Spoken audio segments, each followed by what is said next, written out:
Hello, everyone, and welcome to another episode of Secrets for an Inspirational Life. How are you all today? I hope that all is well with you. I hope that everything in your life is as peaceful and as beautiful as it can be in these times. And I was out in the garden today. Especially time is something that is fascinating, I think, for each of us. And I was looking at all of the leaves and the garden and how everything has its place and its season. And I was a little sad, I have to say, with all the leaves that had fallen. And I thought, well, this is life. In all of our lives, there comes a time when it's different. Doesn't mean that it's bad or good, it's just different. And we have to accept those moments in our life that, the great divine bestows upon us, because each and every single one of us has a reason for being on this planet. We have a role to play in this great theatre called life. And if we can find people that are like minded, like hearted, it makes the journey so much easier. So let us embrace that change and beautiful moments that are waiting for us. I am so very happy to welcome my guest today, who is the wonderfully inspiring Lisa Azarmi. Lisa is an artist, journalist, and the founder of Ravenous Butterflies. What an amazing name. As well as being an influencer and art advisor to Coutts, she is the founding member of the South London Arts Lab and the Moon magazine. Lisa was born in Sri Lanka and came to the UK when she was a young girl. Having always been positive, but with her creativity being stifled and her health suffering, she began to have an eventful journey of self discovery. It was at this time that the Ravenous Butterflies Facebook page was born. It grew out of the realization that following one's truth and passion is the best healing tonic there is. With a loyal following of over 700,000 people, Ravenous Butterflies has grown organically into a thriving ecosystem. Lisa is currently writing a volume of poetry and collaborating on a children's picture book. Today, she shares her wonderfully inspiring life journey. Welcome, dear Lisa. Thank you so much, Mimi. It's so kind of you to have me here. I'm very excited to be here, to be honest. Thank you. Oh, thank you, Lisa. I'm actually very honored for you to be here. And, we've had me and Lisa, I have to say to the listeners, we have tried so hard to get this organized. And I'm convinced that Lisa is some sort of Indiana Jones in secret because she's always got an adventure going on. But here we are, and really, truly welcome. Thank you. No, it's a delight to be here. Thank you. Yeah. Oh, how are you? Yeah, very well, actually. Thanks. Yes, no, it's been a very, very busy time, but lots of exciting projects and lots of exciting plates flying around the air, with a bit of magic sparkle dust thrown in for good measure. So, yeah, no, it's all good. Thank you. Yeah. Oh, Yeah. that's excellent. Now, before we begin on this journey of yours, tell us a little bit about how your life in this beautiful ravenous butterfly world began. Because I know that as a child you grew up in, is it Ceylon? It was Ceylon, yeah, when I Yeah, was there. Then Ceylon. it became Sri Lanka, yeah, later on as it became independent. Yeah, yeah. Yeah, yeah. So tell us a little bit about your life before, this moment here in time. Well, it's been an interesting one. I think I've always kind of been a bit of an outsider. I was born in Sri Lanka in Colombo, and I lived there until I was, I don't know, younger, probably about five. My father was a tea taster, so I grew up around tea. So kind of like barefoot Indian Ocean girl. It was very different to all the people that I met when I came to England. And coming to England was a real shock. We went literally, I mean, we went to East Africa, to Malawi for about 6 months before we came to England. and we ended up in East Sussex in the home counties where Mhm. my parents rented a house, and then in Surrey. So I kind of grew up in Surrey, really. And I always felt like I never really fitted into anywhere, and I always felt like I was different. And I don't know, I was always very creative, and I loved being outside, and I loved being in my room, kind of drawing, listening to music, and painting, and reading, and things like that. And I always love people. I think I'm a really, I think I'm well, I'm extremely fascinated by people, and I'm always wanting to know about their backgrounds. Where do they come from? What do they do? Why have they got that accent? Why do they look like that? Who's their mum and dad? What, their life story. I've been really fascinated by people all my life, and very, very creative, but also felt like I was not really seen for who I was. I was always a big girl when I was growing up, and back in the kind of early 70s, as you might know, it was quite good to be like Twiggy and stuff. So I always felt like I was never really the pretty one or whatever. So I made up for that with my sense of humor, my creativity, and my brain, really, I suppose. So yeah, but yeah, I never felt like I was, kind of one of the beautiful girls, but I was always kind of the kind of leader of the gang because I had that personality that made me carry that through, if you like. And Mm. I had to use my kind of my nous rather than my looks, I suppose, to get what I wanted and be where I wanted to be, but not in a devious way, in a sort of natural way, because I've always felt that kindness and truth are the most important things, and love, and that's always been my passion for what you're interested in. That's always kind of been my mantra, but not massively understood. And I come from a very sort of, my brother's extremely successful, very British kind of background, and I was always looking and seeking the more exotic and the more interesting. And so I met my husband when I was 17. He's Iranian. We got divorced recently, thankfully. I think I was seeking the kind of exotic in other things, and I always kind of thought that I could fix people, and that you could never do that. It took me a long time to learn to value myself, and a long time to realize that actually, I am loving yourself is probably the most important thing. You can't love and fix other people until you fix yourself and love yourself. So it's been a long, long, hard lesson. And so I suppose that's kind of, my background really. I went to art college because I found myself really kind of like, push myself into painting and drawing and kind of, all sorts of different types of art. So I went to Goldsmiths, and I graduated in 1988 with the Young British Artists group. Damien Hirst was a contemporary of mine, people like that. But I always felt again that I was always on this quest for beauty. I was never into that kind of raw brutality of that kind of art world that was happening at that time. I've always been a very, an aesthetic person that's kind of Yeah.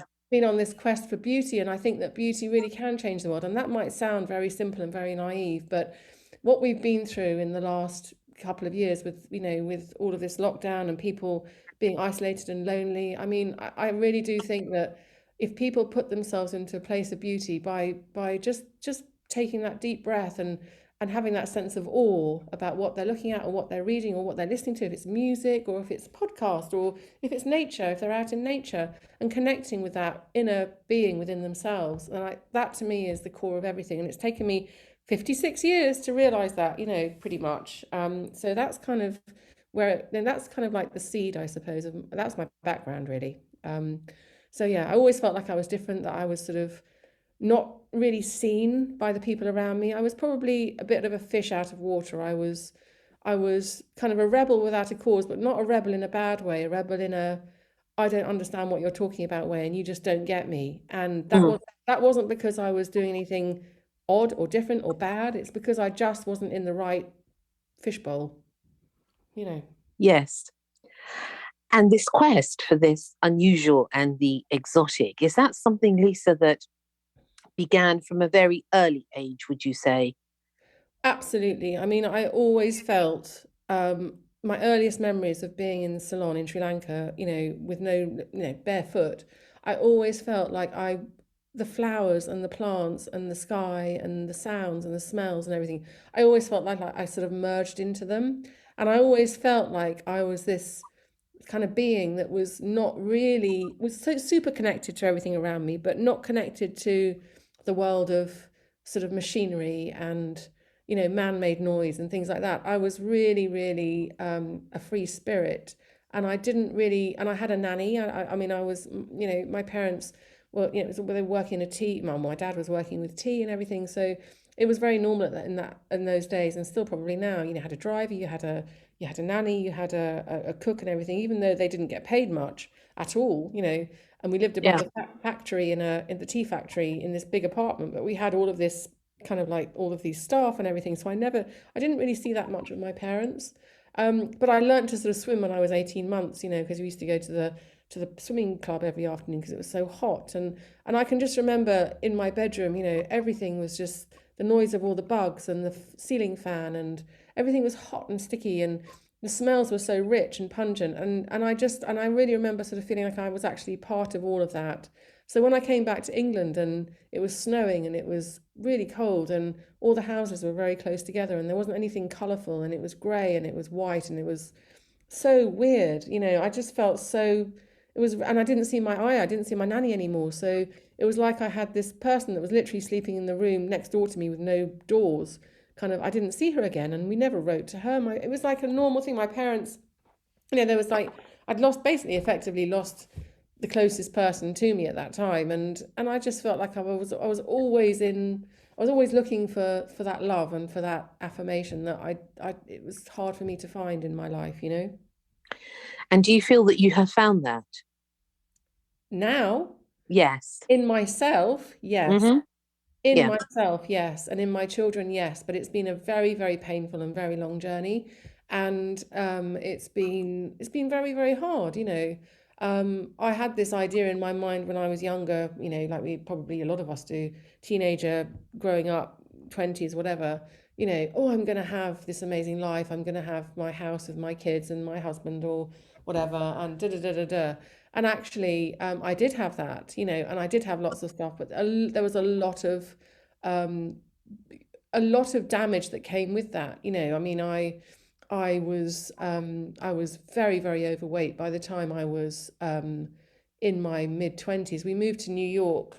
I moved, well, with my husband's job, moved to New York, and in the kind of mid 90s, and I just got bigger and bigger and bigger to the point where and I was trying to have children, and I ended up having my first son when we were there. But I mean, I think I was something like 32 stone, you know, a year or so after he was born. And I was, you know, sort of like sleep apnea and all sorts of things, crashed my car driving up the I-95, you know, because I fell asleep at the wheel, you know, things like that. Mm. And you know, morbidly obese. So I was very fortunate that I met a surgeon, and I had gastric bypass surgery. So when I was about, I think that was when I was about 30 or 32. Well, it was, when was it? 2000, no, about 2000. And I lost half my body weight. And I lost half my body weight. And and I remember thinking, because I was so huge, it was because that was the reason that my husband wasn't interested in me and things. And but you know, even though after I'd lost half my body weight, that wasn't the case. It was just because he wasn't interested in me. Mm. And it wasn't because he was interested in anybody else. You know, he was busy doing what he was doing on his kind of singular linear journey. And you know, I've got nothing. I mean, I'm not going to say anything bad about him, but I would say that he was the wrong person for me. And it really didn't help my situation, feeling like I was invisible. So I suppose I kind of ate to, I don't know, to become more invisible, even though I got bigger and I was more visible, you know. Um, so I was in a wheelchair for a while. I was on crutches. I couldn't walk. We came back to London after 9/11, and he was supposed to be in 9/11, but I found out I was pregnant the night before 9/11, and he didn't go to the meeting on the 101st floor. So he was one of two people that didn't die in that room. My goodness. Yeah, so Caspian, my second son, was born, and he's Caspian Sarouche, which is messenger angel, his middle name. What a fantastic name. Yeah, Caspian Sarouche. Yeah, he's yeah, and Ollie B is my first one, Oliver Bijan and Caspian Sarouche. And yeah, and so I mean, it's been quite an eventful life. So that happened, and then we came back to England, and then I was pregnant again very quickly with Anusha, my daughter, who is nearly 18. And but I was very unhappy. I mean, I was all obviously very unhappy when I was very overweight. So I was hoping that, you know, like a lot of people, that the children will fix things, and that I was very loyal. And Yeah. my parents had been divorced. I didn't want to get divorced. That was the last thing I wanted to do. So I kind of carried on, and then I realized that this wasn't going to work. And in the kind of like 2010, 11, I thought, well, I'll get divorced. And I felt so bad about it. And we did marriage guidance counseling. And then I realized that that wasn't going to work, because leopards don't change their spots unless they really want to. And I Mm. had analytical psychotherapy, and that was amazing. I had that for about 10 years. But literally 2013, I was separated from my husband, but he refused to move out of the house. So that was a nightmare. And so I carried on. He was away working abroad a lot. So I carried on with the children and carried on with my life. And it was around 2013 that I got involved, started Ravenous Butterflies. And I can remember in about 2011, a girlfriend of mine said, because I'd started writing poetry and trying to express myself creatively, having been sort of held down a Mm. lot by this kind of Iranian controlling man, you know, being telling me that I couldn't do this and I was rubbish at that. And it made me believe I was all my life, but actually I wasn't. And I realized that there was a whole world out there of creative, spirited women, people like me, who had been probably experienced similar situations in the coercive control and the feeling, you know, lacking of self-worth and things like that. And I thought, right, well, I'm gonna look to the thing that I really love, which is the thing that makes me feel really makes me feel who I am, makes me actually be in the moment, and that is art. And so I started going to a lot of exhibitions here and doing a lot of going to the opera, going to music, going to cinema and things like that. And I realized that for me, my art is the way that I can express myself, and I can express myself through literature and art. And I started writing myself, and I started Ravenous Butterflies. And Ravenous Butterflies has never been commercial. I mean, I've never asked for any money. I've never spent any money on it. It's only in the last month that I've opened a little shop, and I've got this website together because people have been asking for a book. And I started Ravenous Butterflies, and there's probably 100 people or something. And we had one or two viral posts, and it was 5,000 or 4,000. I can remember saying to my mum, God, mum, you know, I can't believe that I've got like another 2,000 followers this week. You know, how does that happen? And Yeah. it kept kind of growing from there. And I realized that I wasn't the only person out there. I wasn't the only person that was searching for awe-inspiring inspiration. You know, everything I've posted has been completely true to me. It's been absolutely about how I feel at that moment in time. It's never been prescriptive. I've never thought, oh, what will my followers like? I've just thought, I've woken up and I thought, right, I'm gonna do something about autumn leaves, or I'm gonna do something, you know, I'm gonna find some stuff about, you know, about women feeling good about themselves, or I'm gonna do whatever.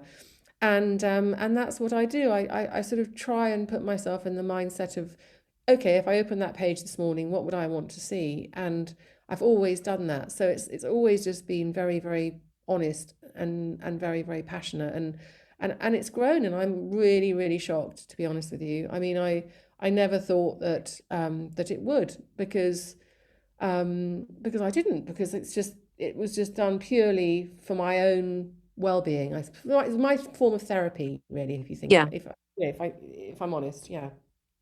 But it is beautiful, I have to say. The images and the words and everything about it is really about beauty. It does sort of sing beauty, everything about it. And in this world of ours, it seems the beauty is a little bit, they say, beauty is in the eye of the beholder, of course, but there isn't that, I don't know, let's say, like the Italian architecture, for example, Hmm. when you go to Venice and you see this beauty unfold before you. Hmm. And if you go to Spain, to Granada, and you see all these buildings, and, if you go to Uzbekistan and, you see all these sort of mosques and temples, and, Mm. it is not, in a way, how can I say, it is not appreciated. So your page and Ravenous Butterflies, Lisa, is something that really brings that beauty back to people, I have to say. Well, thank you. Yeah, I mean, it's odd because I was down in East Sussex this morning and I was with my father and my stepmother and I don't think they really understand what I do. So my dad went off to play golf, like you do when you've retired, and I said to my stepmom, look, have a look at this. This is this book that I'm putting together at the moment for the followers of Ravenous Butterflies, and have a look at this and have a look at that. And I was showing her the sample of the amazing designer of mine, Amelia Costley, who's been designing this book that we've been putting together. And I actually started to be quite tearful because I thought this is just so beautiful. When you look at it from an outsider's point of view, I find it very moving and it's just, and I think, well, if I was in a desperate situation, which I have been, I mean, believe me, I've been really, I mean, I've never been somebody who's ever got depressed. I've always been, the cup's half full and there's always a way out of this, Mm. and determined and everything. But if I was sitting on my own in the middle of, I don't know, nowhere, with nobody around me, and I opened up my page or I opened up that book that I'm putting together, it would bring me so much kind of just give me so much comfort, and it would really, I think it's just the thing. I think the endorphins, the sort of the oxytocin or whatever it is that gets released in your system when you see something that is awe-inspiringly beautiful, whether it's on your phone, on an app, on the screen, in a book, outside, in a gallery, whatever. It's so good for the soul. It's just such good soul food and in the best possible way. And I think that it's not asking anything from you other than to open up your heart and to open up your body and your mind and to let go and release everything that you've held on to, which has made you unhappy because, desperate because your husband's died, or, you've lost a great loved one, or, you feel bad about yourself or your body image or whatever it is. And to look at something that is rejoicing in, a plumper woman, or, or giving you hope. It is just like bathing yourself in kind of ecstasy, really. It's like immersing yourself into a bath of beauty, and it just washes away all of that human detritus which so many of us hold on to for so long. And I think it's so important, and the more I've done it, the more I've realized how desperate people are for that. It's very true. It's very, very true. And people are desperate for it, Lisa. And somehow they don't even realize that they're desperate for it until they pick up a book Yeah, such as this, yeah, and it reminds them. And it's these reminders that are needed by every single one of us along this path of life to see that beauty, to feel the beauty, and to actually rejoice yeah, in this beauty that is us. yeah, We yeah. forget we are so beautiful. Yep. And especially somebody who, like me, who's a larger, more voluptuous woman. And it's only since I left my husband and I've had, a couple of relationships which, which have been brilliant in their own way. But I mean, I think you can only really live your life fully if you love yourself and if you believe you're Mm, beautiful. And I mean, beautiful doesn't, I mean, I'm not talking in a vain way. I'm talking as in, beautiful soul, beautiful being, mm, and I think that radiates out, and I think it attracts, like attracts like. And okay, you can dark attracts light and all those things, but hopefully by the time you've got to my age and you've gone through what I've been through, you can kind of like filter those dark things out. mm, Um, but I do think that part of the success of Ravenous Butterflies is that it's all things for all people, and everybody can find something there which they connect with, and it's not asking anything from anybody. It's not political, it's not religious. I stay away from all of those, controversial subjects. mm. It is purely an immersion of a beautiful aesthetic which you can become part of, and it's a fantastic wellness tonic. It's brilliant. It's done wonders for so many people, and I'm really proud of that. I really am. And so you should be, because it's really like a magical book. It's somewhere where you can sort of open the door. I think every posting that that I've seen, it's like a door into another world. Yeah. For that glimpse of a moment, it takes you away from your life as you know it and into something completely different that can really open up your heart and soul and Yeah. mind as well, which Yeah. is a powerful tool. Well, I think so. And I think it gives people space to be themselves and to express themselves. So, in this little mini planet of ravenous butterflies that we've created, that I've created, people can, they've probably met loads of friends on there. They talk to each other, they support each other.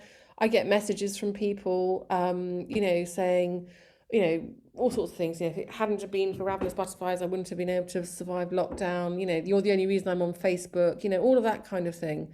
Mm. And I think that and I mean, I'm not the best, I'm not a massive supporter of Facebook, but I think that for a lot of people, it's a fantastic gateway to not, I mean, there's a lot of negative stuff, but it's a fantastic gateway to connecting with like-minded people, definitely, and seeing something that's out there that they might not have access to wherever they live. If they live in the middle of the Midwest or they live in the middle of Nairobi or wherever it is, they might not have Yeah. access to all that beautiful art. And what are you doing, Lisa? How is the book going to look? Is it uh, exactly the same as your Facebook with quotes and photographs, or how is it going to be? Well, it's beautifully curated, lovely linen bound, sort of embossed book, coffee Mm-hmm. table book, and it's going to have a selection of some of our most popular images and quotes, and there's going to be a space in it for people to write personal notes in the back.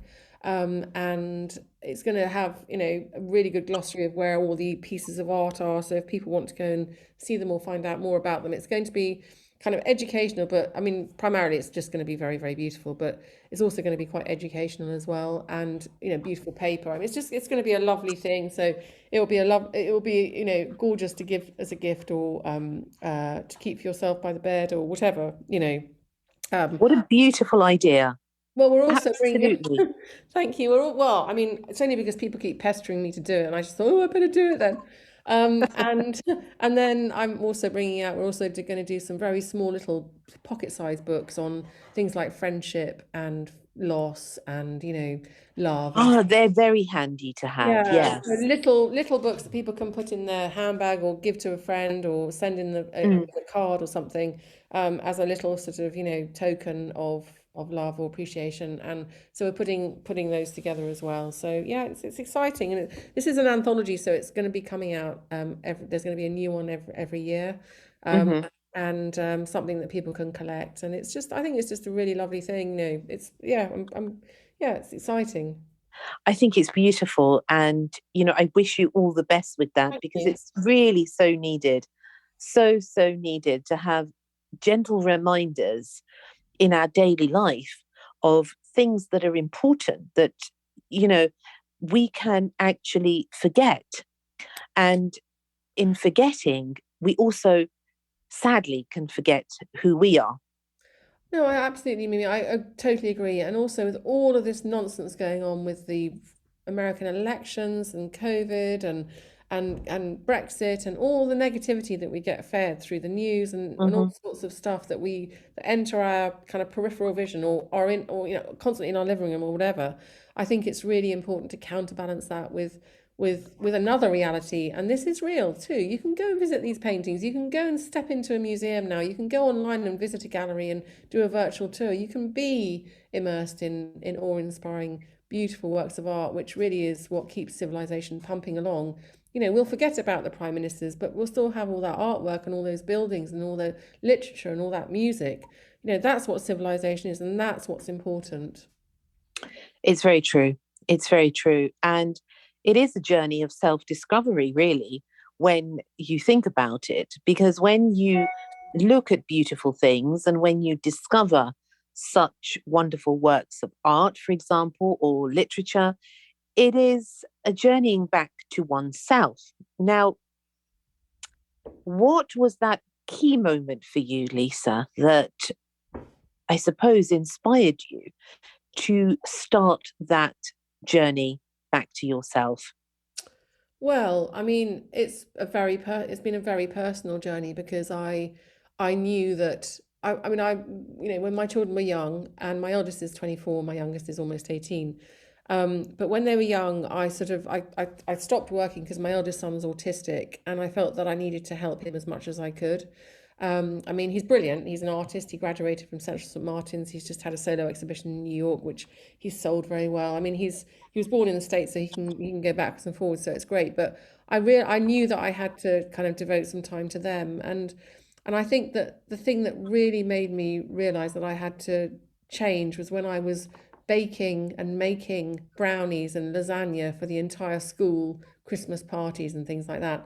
And I just thought, you know what, I'm worth more than this. I'm done. I've had three children. I can't do this anymore. I've got to do something for me. I've got to get back to me. I've got to absolutely find the core meaning of me. And I started going to the in South Kensington and in at the time it was in Grosvenor Square, not Grosvenor Square, Burlington Square or wherever, the spiritual society and association stuff. So I started doing mediumship, and which I've always been connected to kind of that. And Mhm. I started doing that, and I did a sort of course in healing, and I became a Reiki master and things like that. And that really opened me up to everything else that I've had lost any kind of connection with because I'd been so kind of put down for a couple of decades. I felt that I hadn't been able to spread my wings and be free. And also losing all that weight and being in a wheelchair and having both my knees replaced and learning to walk again kind of made me realize I had to run to catch up. And Mm. if I didn't actually do what I really was here to do, then it would be too late. And I kind of died after I had my operation, and they had to intubate me and bring me back, and all those sorts of things make you realize that actually life is really short. And in 2019, I lost my best friend to breast cancer, which was, she had it for 5 years, which was absolutely horrific. And that was the year that I moved just before lockdown to my rental house, which I'm renting at the moment, sold the big family house, and I'm just kind of like here because I want to get my daughter through school, and then I've got to decide what I'm going to buy somewhere. And I just realized that life's too short. I lost Pandora. Lots of stuff happened. The house fell through 4 times. My husband came back and moved back into the house. It was a nightmare. Then lockdown happened, and I moved into my own house with my own front door key, which I'd never had in my life. And I was 55 with I'd never had my own front door key. I'd moved from my Mm. parents with my boyfriend, then he became my husband, and it was like I felt like I was actually on holiday. I feel like I'm living in a kind of posh hotel suite, and I'm on holiday. I can't tell you the difference it's made to me. It's like I got diagnosed in 2014 with rheumatoid arthritis, and I was in a really bad way. And as soon as I moved here in, two, Yeah. in 2020, in January 2020, I stopped taking my medication. I mean, it was when I wasn't living with my husband anymore. And lockdown happened, and I've stopped taking my steroids. I stopped taking all my horrible injections. Toxic kind of horrible kind of injections that you have for cancer and things like that, cancer treatment. And I stopped all of that, and I'm now in remission. And my specialist said, "Well, isn't it amazing what divorce, living the life that you want to Yeah. live, and and shedding all of that weight of all of that anxiety and all that stress does to you." And I'm just like, I feel like I'm 18 again. I mean, I feel, I've just had the most amazing relationship with somebody I've ever had in my life. Unfortunately, he's not here with me anymore, but he may be back. I don't know. Who knows? Watch this space. Who knows what life Who brings? knows? Who knows? Mm. But Mm. I just think, well, that was a golden key to making me feel, to making me feel like an attractive, desirable woman, which I've never really felt before. And I just think life's there for the taking. And I think, I really do think that, being positive and having something that you're so passionate about and you really believe in, is so important, and that's why I work with Coutts, doing what I do with Coutts as well, because that sort of started just before lockdown, and I'm their art advisor. And, that was just a completely fluky, mad thing that happened. And, I look after their sort of educational, philanthropic stuff because I believe very strongly in art education. And as I said, it's for me, it's the key to Mm. civilization, and it's so important for everybody. It's such a good source of well-being. So that's something which I'm very passionate about. So I think that yeah, it's all life's looking really good. It's I might be old, but Oh, inside you're I'm not old, for goodness sake. Oh my inside I'm goodness. inside I'm young and sprightly, and there's so much exciting stuff to happen. I've just written another story, another book. I've got an amazing agent, and it's all going full steam ahead. It's wonderful. It's such a joy to hear also, in that it's so inspiring, Lisa, that someone has gone through so much in their life. And yet there is that thread that is continually there. Is it the fiber of our essence that keeps us, that flame alive and pulling us through life to where we're supposed to be? Because there is that, as you talk, there is that really strong fire that's there that really comes across. Well, yeah, I mean, I think absolutely. I think that that's always been there, but unfortunately, I had a damp blanket put on it for a very long time. And Yeah. as I said to you, when I was younger, I don't think I was really fully seen by the people that I should have probably been seen by. But I think that was probably part of the age and the time. And I don't. And again, I love my parents. I don't think that it was um, anything to do really with them. It was just their baggage that they had. So, um, and I love my brother, and my family and everything. But I think that I think as life goes on, I sort of thought to myself, well, actually, I'm the only one that can make a difference here. And I've always been a very super positive person. And I let myself go in a way which is my own fault. And I take full responsibility for it. But I brought myself back, and I brought myself back stronger because I've seen life through the eyes of somebody who was invisible, who was that person that people poked fun at when I was, really huge and in a wheelchair. And people thought, oh, well, she's just probably must be stupid, and why she done that. But I'm a very bright, very vivacious, very active person, and I am that person fully now. And I think, when things happen, you realize that actually you do, if you're lucky, you have a second chance or a third chance like me, but you really have to make it happen because no one's going to take out what's inside my head when I'm dead. And I've got all this stuff that I need to write out and get out there. And no one's going to be able to do that because I'll be gone. So actually, it's up to me to make sure it happens. And so there's that kind of drive and motivation and passion. And with my children, my my children, I always say to them, you have to do what you're passionate about because otherwise your life will be like walking through setting concrete. Mm. If you're passionate about what you do and you believe in what you do, then your whole being will come through into that, and you will be able to change the world. Being different, like my eldest son, who's autistic. He's such an amazing artist, and he's just so cool now. You wouldn't even know that he'd had issues, and he's beautiful. He's done modeling. He's worked with Tim Walker, all sorts of people, and he's really successful. And you sort of think, well, it's the people who are really kind of obsessive and different that change the world. They're the ones that are really interesting, and they're the ones to watch. They're the ones to kind of nourish and nurture because everybody else can be grey and do whatever they want. If that's what they want to do, they have a choice not to, but they can do that if they make that choice. But it is about making a choice. It's about, am I going to be sad or am I going to be happy? I'm going to be happy. I'm going to get on with it. I'm going to change my life and I'm going to make a difference. And that's kind of my attitude. And I think that yeah, I mean, I've been very, very fortunate in having had a very good education. I've been very fortunate in being born, as a sort of, into a middle class family, and a white middle class family. My children are half Iranian. Both my sons are gay, and I really stand for LGBTQ rights and all that stuff, and all the stuff, other stuff I do with Moo and things. I mean, it's all about bringing young visionaries to the fore. Ethnic minorities, women. I mean, I'm very, very kind of active in that on that side as well. So it's not just all about beauty and sort of, belle epoque and beautiful quotes and things. It's also about empowering people to be who they are and to feel comfortable in their own skin. I think that's really kind of a massive mission of mine in life. My books that I've written are about that, really. And what are the titles of the books?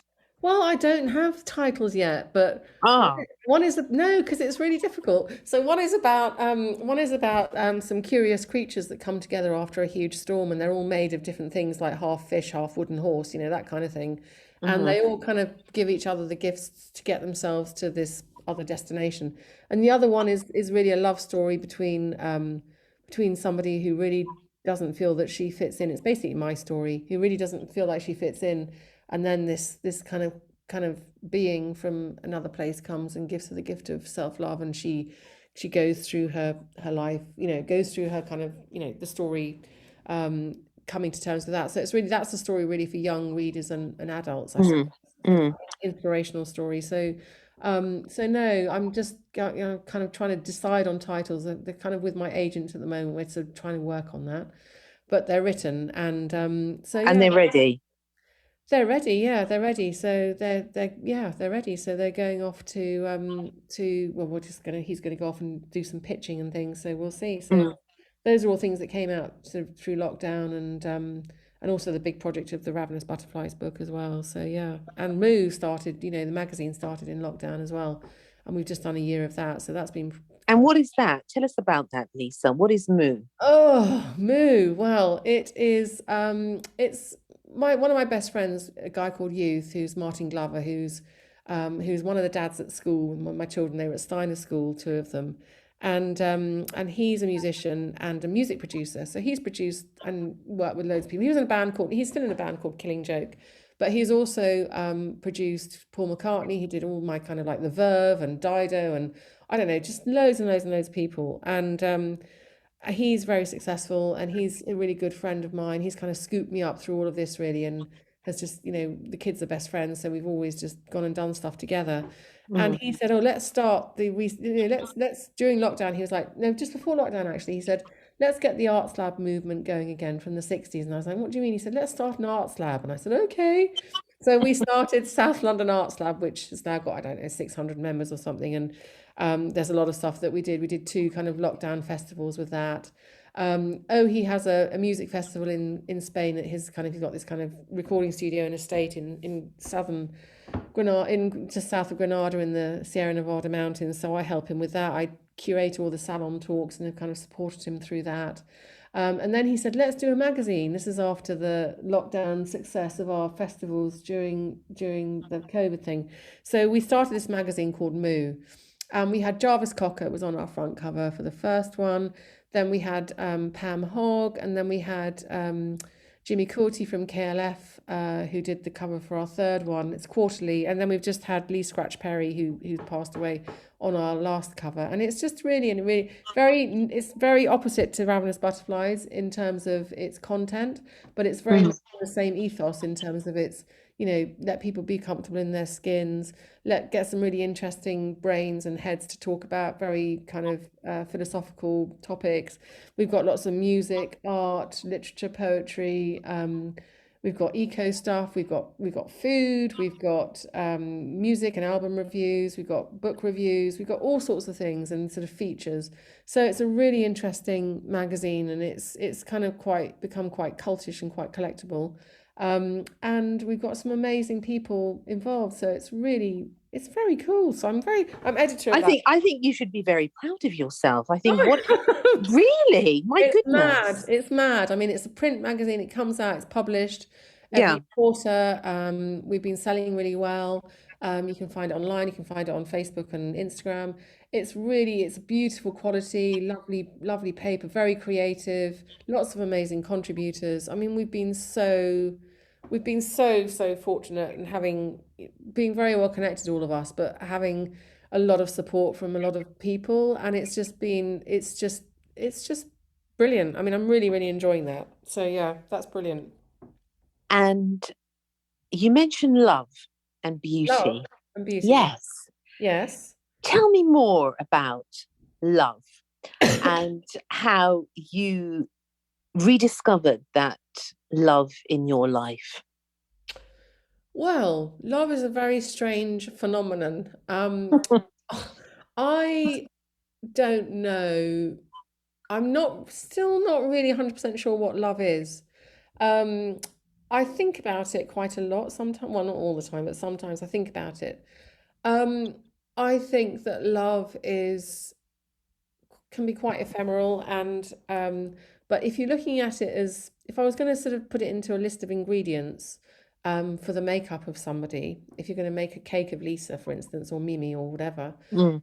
it is a massive part of that. It's going to be the flour consistency, the flour constituency of the cake, and it's really really important. Otherwise, it will just be an omelette. So you know, Well, that's true. Yes, it has to be absolutely. it has to be fully baked. So Mm. I think love has to come.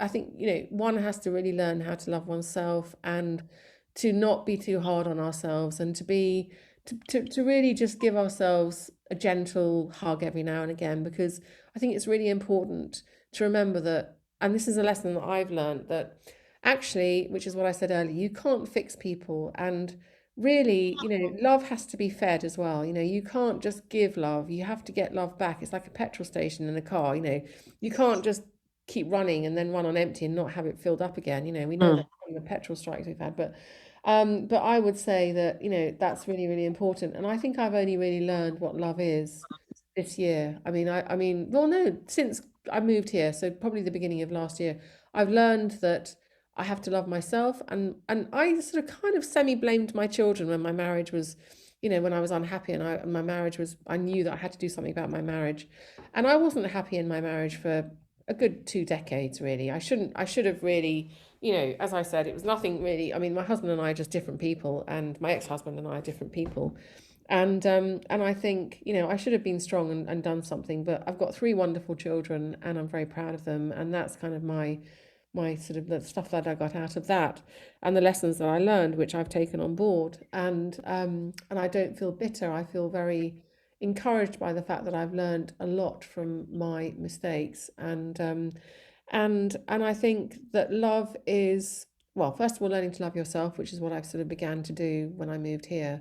And then realizing that when you have chemistry with somebody, when you meet somebody who, it can happen out of the blue. I mean, I remember, I decided not to be with this wonderful chap, lovely man that I was with for a few years, and I mean, I still absolutely adore him, and I wish him all the best, and I'm hoping that we're always going to be good friends, And I work with his daughter actually. She's one of the 3 of my team, including me, Amelia, I've got Amelia and Amelia, and she is Amelia, and she's my creative kind of director, and she's amazing, and I love her. And her dad's wonderful, but it just wasn't right, So I had the courage to sort of, well, we both decided it wasn't right. So we both decided really at the beginning of the year. And I had a few months of thinking, I really think I'm actually liking myself for the first time in my life. I'm really happy. I'm really enjoying being in lockdown and out of lockdown with my children around. I'm really enjoying my life. I'm really enjoying all of the things I'm doing and all of my projects. And I was feeling fantastic and I was very happy on my own. And then, boom, suddenly this chap turned up, like nuclear explosion, and it was amazing. And I really realized then, I think, for the first time in my life, what being in love and what love actually is. And it was really strange because I never thought I was capable of meeting somebody or being in a situation with somebody where I that my feelings and my the way I am could be reciprocated, because I'm very deep thinker, and and in that situation with him I was in total deep peace and calm, and I felt totally calm and happy and myself. And that's the first time in my life. And my children were just awestruck by it. I mean, because they were obviously around, he was around a lot. And and it was just incredible. And I think it was just an amazing experience to have that. And that was the first time. So that was, that was this summer, and early summer through to the autumn. And it was just the most amazing feeling. And I mean, whether I'll ever feel that again, I don't know. Whether that's just, like I said, the golden key to the future of being able to feel that Mm. I'm able to love somebody and to feel that intensely and trusting in somebody. I don't know, but it was a real revelation and it was kind of almost like an epiphany. It was just the weirdest thing. And it was at the most unexpected time when I really wasn't looking for anyone. I just thought, oh, I'm happy on my own. I've got all this amazing stuff going on. The children are really exciting. I've got all my friends. I'm having a really good time. And I'm very, very happy. And then suddenly that happened and kind of, I don't know, prelude into the future, really. I think there's a lot of really very exciting things to come, and I feel ready for it in the first time in my life. And it's quite a moment, I suppose, when you realize that love is in abundance. It is like you have found this treasure Yeah. that you didn't know existed, that you'd heard about it, and suddenly there you were. And what do you do with all this beautiful love? Well, that's why I wrote this story, this other story that I've just been writing about the probably me and this being that comes and gives her the gift of self-love. And I think I turn it into something creative. I think I turn it into something which, even though it's not physically here at the moment with me, he's not here in the room with me at the moment, that feeling is still with me and it's still around and it still has to come out, and I want other people to know what that feels like. And it's I think one thing I've done throughout my life is I've always learned from my mistakes, and I've tried to learn from other people's mistakes and not to blame people and not to hold any bitterness or grudges, because I think that is the recipe for disaster. And I've watched that in people that I love who've held on to grudges and held on to gripes about people and blame everybody else, when actually you have to look at yourself and work things out and make a change in yourself, I think, and give them the give the people that have hurt you that that back. It's not because of you, it's their projection or it's their problem, it's them. Just don't take on all of that badness. And I think with that feeling and sense of love, that great sense of love, which was very overwhelming for me because I'd never experienced it so late anyway, now at my age, was amazing. And I think that it's a very overwhelming thing, and I think that it's really important that other people know that can happen to them too, and that, like I said, the key is self-love, and then just the world's your oyster. I mean, you know, you go around with this shining, kind of gleaming, glowing warmth, magnetism, kind of like that exudes from you, and it just attracts others, and obviously bad people as well, probably. But I mean, since that happened to me, I mean, I've been asked out on so many dates and things. I just don't even. I just like because I was just you exude it, don't you? It's like you Yeah. and it's a fantastic kind of, almost like an aura that kind of wraps you up in this golden kind of warmth and beauty, and people can feel that and they want that, and I think it's just so good for your well-being and so good for your I don't know even if it's ego, but it's just so good for your soul. It's like it is really nourishing, and it's really with me still, and I think it always hopefully will be, and that's really um that's better than any medicine or anything that money can buy. I mean, it's just an amazing feeling to have that and to know that that's there and it's planted deep in me, and I'm capable of so much more. I suppose it takes time to nurture it as well. I think it's like a beautiful flower. You have to nurture it daily. This You love, you mean this, the love in yourself or the love for the yes, person? yeah, Yeah. the love in yourself. And of course, with somebody else, but ultimately, I believe, Lisa, that within ourselves, we have to nurture that. Once we have allowed ourselves to allow that love into our life and into our being, in effect. But that's not such an easy thing to do, is it? No, but I think it's really important to be very aware of our time on this earth and how important it is to be cognizant of that, because if we don't nurture and look after ourselves, and if we don't take time out for ourselves and connect with nature or connect with art or music or whatever it is, or even if it's cooking or baking a cake, whatever it is, then I think we can lose sight of who we are and of how wonderful we are as individual human beings, and I'm not talking about narcissism or, anything like that. I'm just talking about actually rejoicing in the beauty of who we are and being alive, and when you've had a lot of knocks in life, or things haven't been easy, and you've been told this or that, and you've believed it. I think it's very important to sort of look and reflect on the positive, and to use that as nourishment for yourself and for those around you, because the better you are as a person, as a mum, as a lover, as a woman in life, whatever it is, or a man, um, the more you're going to be able to give to everybody else. And my children just had never seen me as a happy, full, content, 100% woman, mum person until the last few months. And they were just blown away by it. And I think it's completely transformed the way that they look at me, and they see what I'm actually capable of as a happy, contented, fulfilled woman and mum, and Mm. not just a mum, but a person.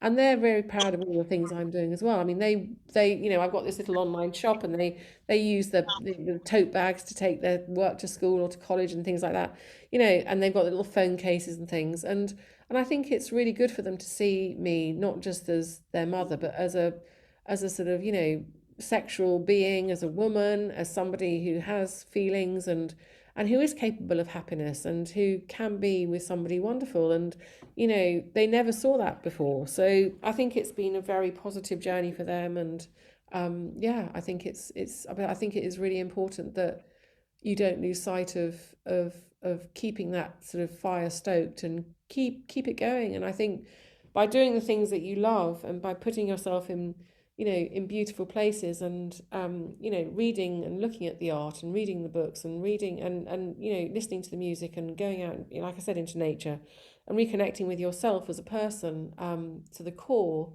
and just learning to love yourself, be kind to yourself. Kindness is such a you can give kindness to yourself. Don't be so critical about things Mm. which don't really actually matter. And who cares what people think, really? True. It's It's nothing very, to. very true. Yeah, yeah. And what was the moment? This is my curious moment now. What was the moment for you? Was it like one of those divine, as you say, an epiphany moment of where suddenly you felt love for yourself? Or was it the arrival of this person into your life that opened that chasm, a fire within you?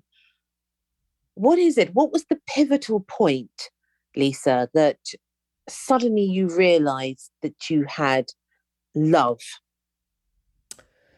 I think it was acknowledging the things which I'd never really acknowledged about myself before. So I think at the beginning of this year, sort of, in the spring of this year, whatever, after that whole lockdown thing, and you sort of put things into perspective, and I'd had a chance to sort of um, grieve my best friend and all of that. And I realized that I ought to get on and get my skates on and do something important. And people kept saying all these things on Facebook and Instagram and wherever it was, about how much they loved what I was doing. And I thought, well, they love what I'm doing, and I'm doing it out of love. And where does that love come from? And as soon as I was on my own for the first time in my life, and I didn't have any partners or anybody to answer to, I Mm. started doing things my way. And as I started doing that, I sort of took big, deep breaths of relief, really. It was like, I can just breathe. I can be me. I can do what I want. I'm with my kids, with my friends. Things were beginning to open up a bit, and then they closed down and then they opened up. But and I just thought, you know what? If I don't actually start to really love myself and be kind to myself, then there's no hope for me in the future. So it just was like a natural thing. I suddenly just realized that being on my own made me made me kind of come to terms with the fact that I didn't need anybody else and that I could do things pretty well on my own and that I was very capable and able. And I'd been doing that all my life, really. But I'd been diluting myself with other people that kind of Mm, needed me. And I think the dilution of the true me, the honest me, the true me, the full on me mm, was watering myself down. And when I then got all of that back into myself without having to worry about another person in my life or a needy man or this or that, I realized that actually I'm a stronger, more confident, comfortable person operating within my own kind of realm and just very happy, very sociable, very happy seeing my friends and having my kids and their friends around and family and doing all of that stuff without actually being told what to do by somebody else or why haven't you done it this way or blah blah blah, whatever it is that other people put demands on you. And it was then when I found that kind of love for myself, and that was when I just was sleeping really well at night for the first time in years and years. And my dog, I love my dog as well. And it was just, it was just, I love my dog. His name's Cosmos, and Cosmos. What sort of a dog is he? he's a cockapoo, and now he is Cockapoo. nearly 14, and he happened around the time of Ravenous Butterflies, and well, actually about 2010 or whenever it was that no, before that, it was the 2007 or 8, and it was about that time that I realized that I needed to make a big change in my life, and then it was 2010, 11, but no, I think I think just being not being diluted down by other people that wanted a piece of me and wanted something from me made me realize that all of that love that I was shelling out to everybody else was really better spent on myself, if you like. And that's what I did. And yeah, and that's probably how I came to that realization. And then once you start loving yourself, you just, people, it's just, people just see a more complete you, don't they? And it's quite an attractive thing, isn't it? I think. It is for people that are on the same, I think, vibrational Yeah. level. Yes. Because you suddenly also, I don't know whether you found this, Lisa, but Yeah. once you start being on a certain level, and that means only, this is not in a condescending way, higher, lower, but your own level, your own sort of where the frequency is, operating.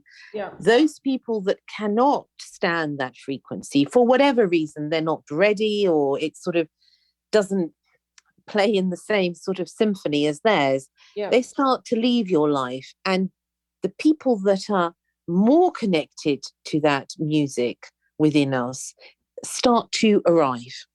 Absolutely. And I think that's exactly right. You've hit the nail on the head. And I think youth, my friend who's the music guy, well, he's a lot more than that, but my really, really, really close friend, really saw that in me years and years and years ago and just kind of brought that out in me.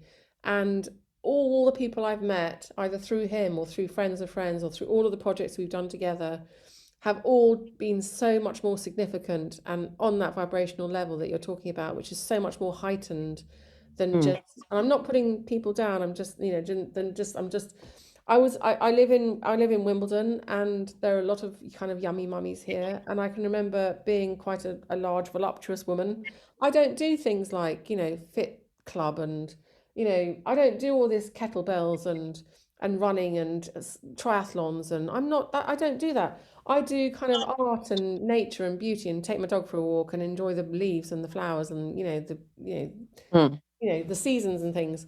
And I think that I kind of left all of that behind because I found that being with creative people, being with people who are much more like me, who get me, I don't have to explain what that poem means, or I don't have to, they can look at a painting and burst into tears as well. It's not just me. yeah.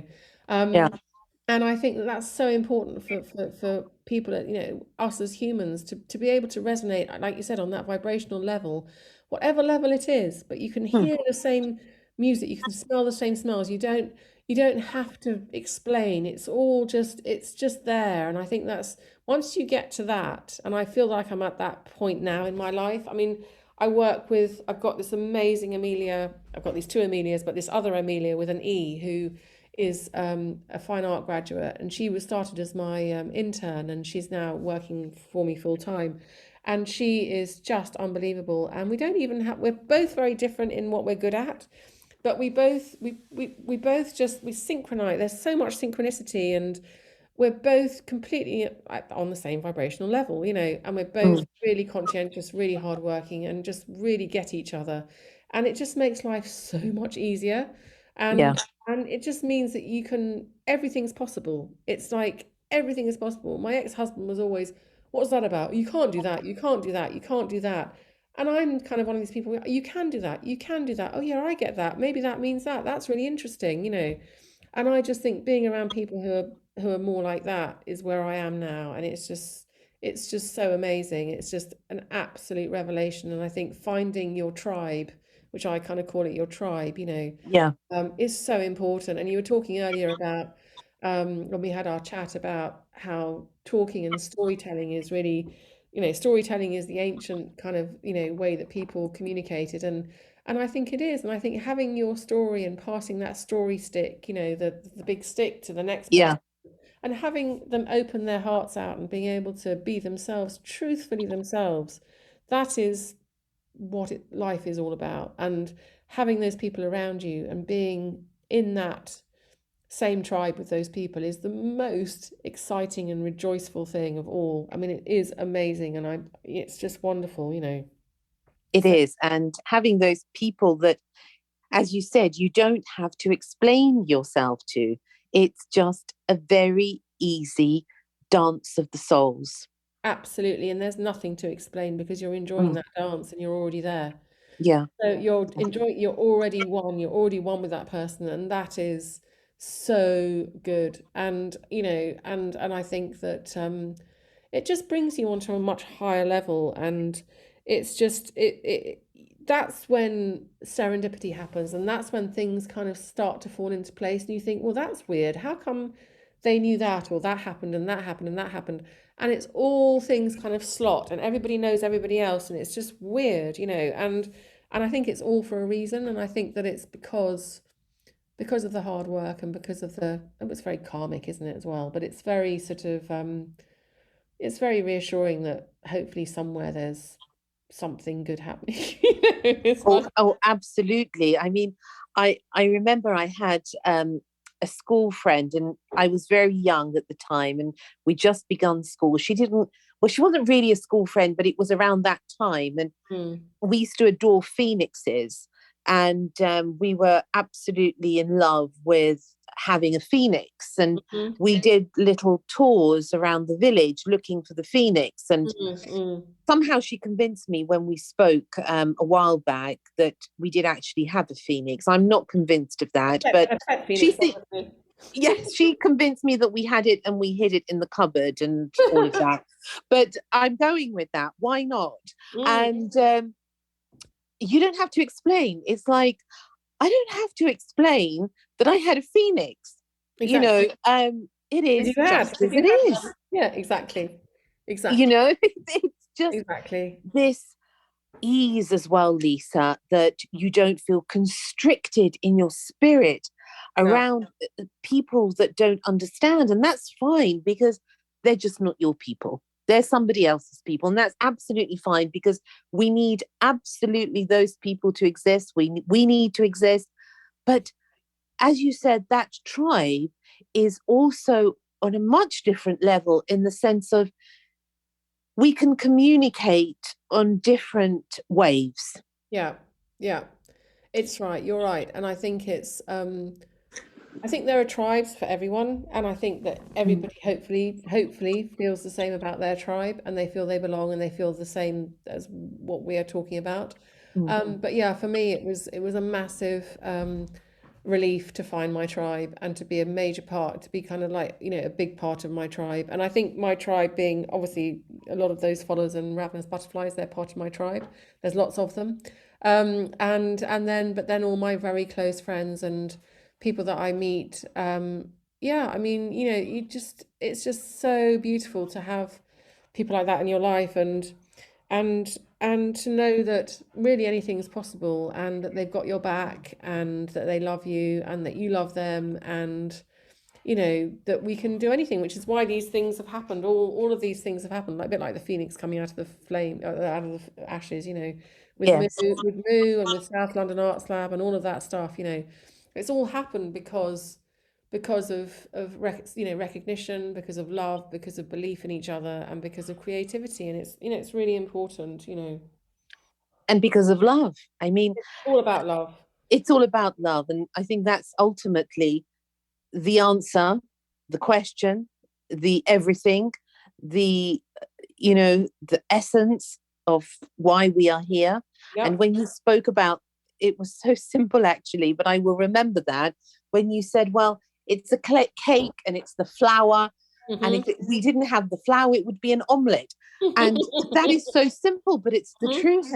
And I wonder, I'm pretty convinced, I have to say, that there are some people who are the flower in our lives, and There absolutely are. chemically, synergistically, when they arrive into our life, anything is possible. Yep, absolutely. And I think that whether they are lovers or partners or soulmates or friends or business partners or just really good people to have around, I think having those really amazing bags of flour in your life makes Yes, makes such a difference, because it's the essential ingredient to bringing everything and binding everything together. And it's just like, it's what makes our hearts rise. It's what makes us be better people. It's just, and it opens us up to being, well, just being able to love more. And the more you love and the more you're loved, the more you can love and the more love there is. It's so true, isn't it? that's the secret. That's the Yeah, secret. I think that's exactly. the secret of life, in Exactly. that everybody and everything in existence wants to be loved. I was looking at a robin the other day in the garden, Lisa, Yeah. and I said, look at you. I said, you're so beautiful. And all of a sudden it was shy, you Mm, know. And I mm. thought, well, the language of love, everything in creation understands. Yeah, yeah, yeah, And it was sort of shifting and looking down, and I thought, you heard me. yeah, And I turned around to walk away, and it jumped on the tree next to me. And I yeah. thought, that's right, because it felt the love. Well, that vibration, like you said, Yes. you know. Can you imagine what's possible? You with your projects, and people with their lives and everything they're achieving, unless there is that deep sense of love, we can't achieve anything. No, and I think that's why I was in the dark for sort of all those decades, really, because I didn't feel that, and I wasn't. It's not that I wasn't appreciated, but no, I just was kind of. It was very kind of humdrum, and everything was very, kind of cordial and convenient, and that's not what life is. Life should be about love and passion, and finding that kind of synchronicity and that higher vibration. And I think, yeah, anything is possible, and I think that everything is possible.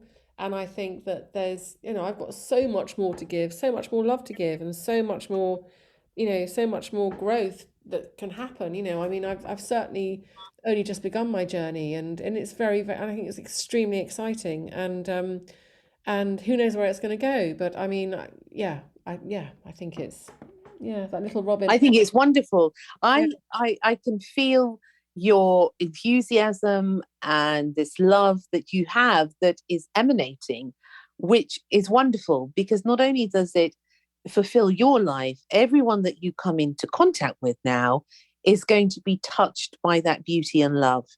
Yeah, I mean, this is what I do believe that. And I mean, this is what happens with with Ravenous and stuff, and all the other things that we do. It's just it's a very beautiful thing. I know that sounds a bit corny, but it's a very beautiful thing, and it does resonate, and it is that vibration, and it is really important. It's what the world needs, because the world is in a pretty sorry state. It Yeah.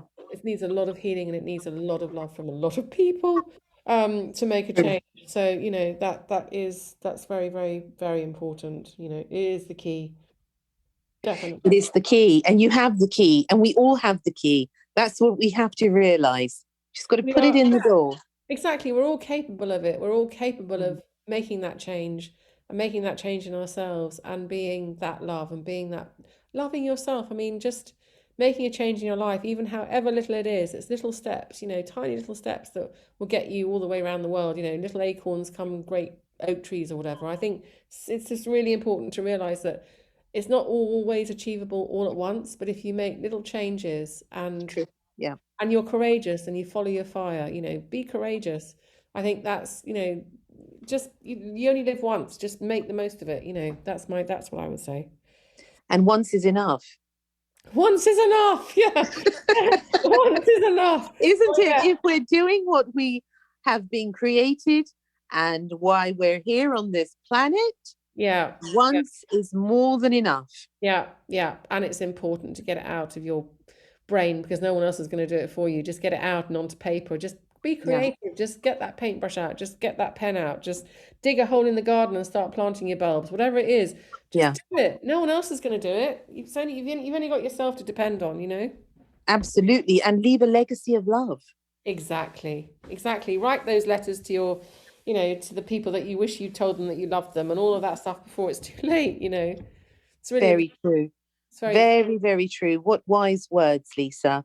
Mm. And I am really delighted that you graced us today to be on the show because it's been fantastic.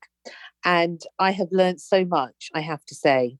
Oh, thank you so much. It's been a lovely revelation and really lovely to meet you and lovely to talk to you. And I hope I haven't rambled too much. Not at all, not at all. I mean, you're such an interesting lady that I could ask you all sorts of things. I'm going to have a list and, ask you about things because there is so much there. There are so many stories within you, a story within a story within a story, like Shehrazada in the Thousand and Yeah, One Arabian yeah, Nights. yeah, exactly.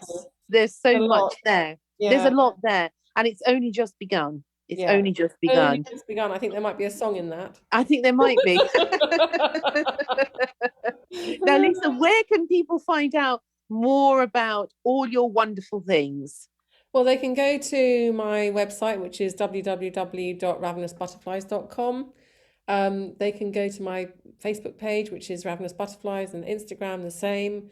And they can go to Moo Magazine on Facebook and Instagram. And yeah, they can look me up on LinkedIn if they want to get to know me a bit more, that kind of thing. Mhm.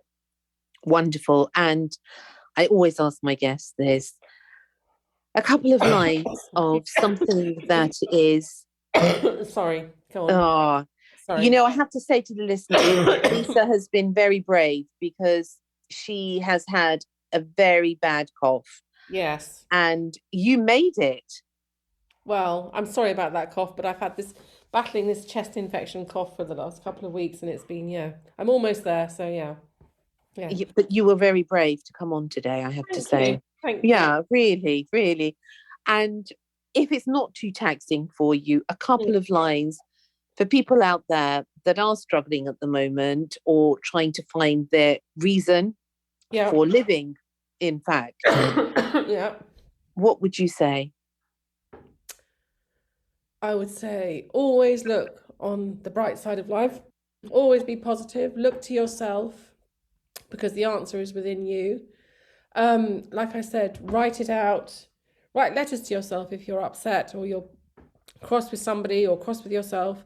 Write a letter to yourself and post it to yourself and read it in a couple of days' time when it gets to you. Um, and just believe in yourself and love yourself and do all the things that you want to do and be courageous and don't listen to the people that bring you down. Just listen to that voice inside your head which says that I am better than that. I am brilliant. I am wonderful. I am love. I love myself and I will overcome this and I will make a difference. Thank you. It's been really fun and I've really enjoyed it. And I hope that, anybody can send me a message on any of my social media stuff and I will always reply. And yeah, I would say, just be brave, be courageous, be yourself, love yourself and go for it, really. Beautiful words for a beautiful lady. Thank Thank you you so much, Lisa. And please do so come much. again anytime. I will. It'd be lovely. Thank you so much. It's been really fun. And All right, then. good Thank luck to you. everyone. Good luck to everyone out there and lots of love. Okay. Thank you. Thank you. Bye. Bye. Bye. Bye. Bye. Bye. Lisa Azarmi. What a beautiful soul. It is such an honour to share such beautiful stories with you all, and I am so delighted that you are there to hear the most amazing guests. Thank you for joining me. Until next time, look after yourselves and lots of love. Thank you for listening to Secrets for an Inspirational Life, brought to you by your host, Mimi Novic. Please remember to subscribe to the podcast and see you in the next episode. For more information about Mimi Novic and her books, music, and inspirational work, take a look at her website, www.miminovic.co.uk.